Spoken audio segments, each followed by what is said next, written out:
Assalamualaikum warahmatullahi wabarakatuh. Puji syukur marilah kita ucapkan atas kehadiran Allah Subhanahu wa taala karena telah memberikan rahmat dan karunia-Nya kepada kita semua sehingga kita dapat hadir pada sesi diskusi pada hari ini melalui Zoom meeting. Baiklah, langsung saja kami dari kelompok 2 akan mempresentasikan tentang program kesehatan reproduksi yang beranggotakan 4 orang. Next slide. Yang pertama ada Fabio Alamanda, yang kedua Indah Hirunisa, yang ketiga Nesa Metri Miranda, dan yang terakhir Zahra Malika Ilmi. Baiklah, untuk slide yang pertama yang akan dibacakan oleh Indah Hirunisa. Pada Indah dipersilahkan. Baik, moderator, terima kasih. Saya akan menjelaskan tentang landasan hukum dan peraturan yang mendukung.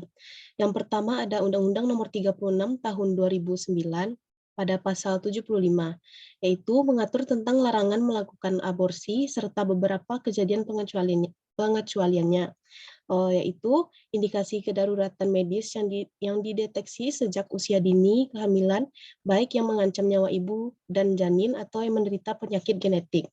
Yang kedua ada Peraturan Pemerintah Nomor 61 Tahun 2014, yaitu kesehatan reproduksi adalah keadaan sehat secara fisik, mental, dan sosial secara utuh, tidak semata-mata bebas dari penyakit atau kecacatan yang berkaitan dengan sistem, fungsi, dan proses reproduksi. Dan yang terakhir ada Undang-Undang Nomor 39 Tahun 1999, yaitu hak asasi wanita, yaitu hak untuk tidak adanya diskriminasi, hak untuk memperoleh pelayanan kesehatan secara terpadu dan menyeluruh sejak masa bayi hingga masa menopause. Sekian dari saya, dikembalikan ke moderator. Baiklah, terima kasih kepada Indah. Untuk selanjutnya yang akan dibacakan oleh saya sendiri, yaitu mengenai landasan hukum dan peraturan perundang-undangan. Untuk yang keempat, yaitu ada Peraturan Menteri Kesehatan Nomor 1464 Tahun 2010 tentang mengatur tentang izin penyelenggaraan praktik bidan dalam memberikan pelayanan kesehatan reproduksi perempuan dan keluarga berencana sebagaimana yang dimaksud dalam pasal 9 huruf C yang berwenang untuk memberikan penyuluhan dan konseling kesehatan reproduksi perempuan dan keluarga berencana dan memberikan alat kontrasepsi oral dan kondom. Selain itu, peran bidan dalam memberikan pelayanan kesehatan reproduksi diantaranya konseling tentang seksualitas, kehamilan, alat kontrasepsi, aborsi, dan lain sebagainya.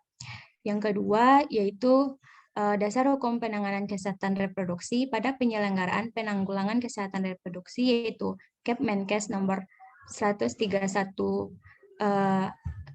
Tahun 2014, yaitu mengenai tentang sistem kesehatan nasional. Dan yang terakhir, Undang-Undang Nomor Republik Indonesia nomor 52 Tahun 2009 tentang perkembangan kependudukan dan pembangunan keluarga, Badan Kependudukan dan Keluarga Nasional, Keluarga Berencana Nasional atau BKKBN.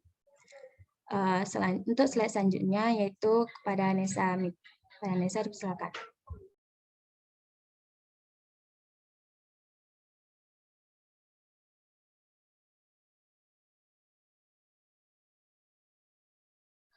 Nesa masih unmute.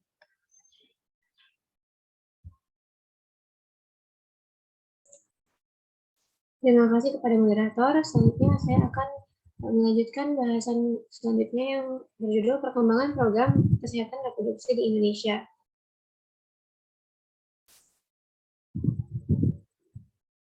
Yang pertama yaitu Mei 1996, di mana pada tahun ini menghasilkan beberapa kesepakatan terkait dengan program kesehatan reproduksi di Indonesia melalui Lokakarya Nasional Kesehatan Reproduksi. Yang pertama yaitu pelayanan kesehatan reproduksi yang dilaksanakan secara integratif dan dikategorikan dalam paket pelayanan, yaitu pertama ada paket pelayanan kesehatan reproduksi esensial yang mencakup pertama kesehatan ibu dan bayi baru lahir, keluarga berencana, kesehatan reproduksi remaja, dan juga pencegahan dan penanggulangan infeksi saluran reproduksi. Paket kedua yaitu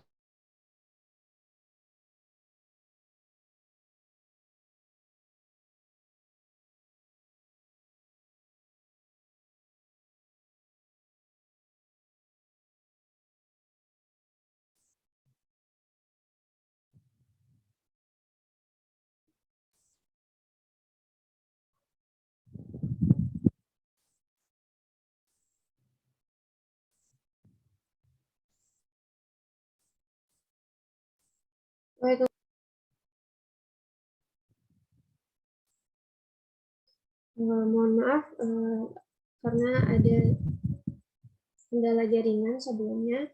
Akan saya lanjutkan, yaitu program pertama tadinya yaitu pelayanan kesehatan reproduksi yang dilaksanakan secara integratif dan dikategorikan dalam paket pelayanan, yaitu pertama paket pelayanan kesehatan reproduksi esensial yang mencakup kesehatan ibu dan bayi baru lahir, keluarga berencana, kesehatan reproduksi remaja, serta pencegahan dan penanggulangan infeksi saluran reproduksi. Paket kedua yaitu paket pelayanan kesehatan reproduksi komprehensif yang terdiri atas paket pelayanan kesehatan reproduksi komprehensif ditambah dengan kesehatan reproduksi pada usia lanjut.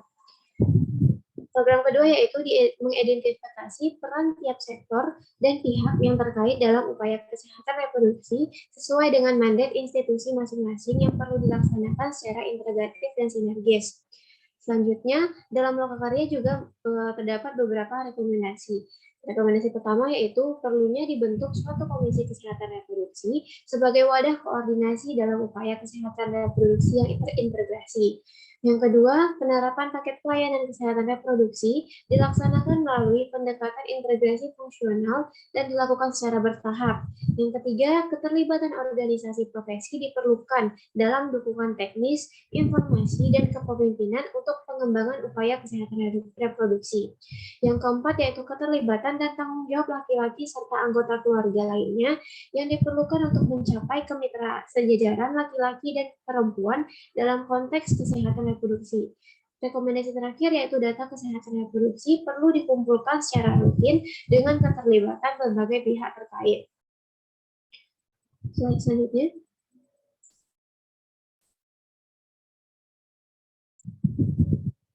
Selanjutnya yaitu pada tahun 1998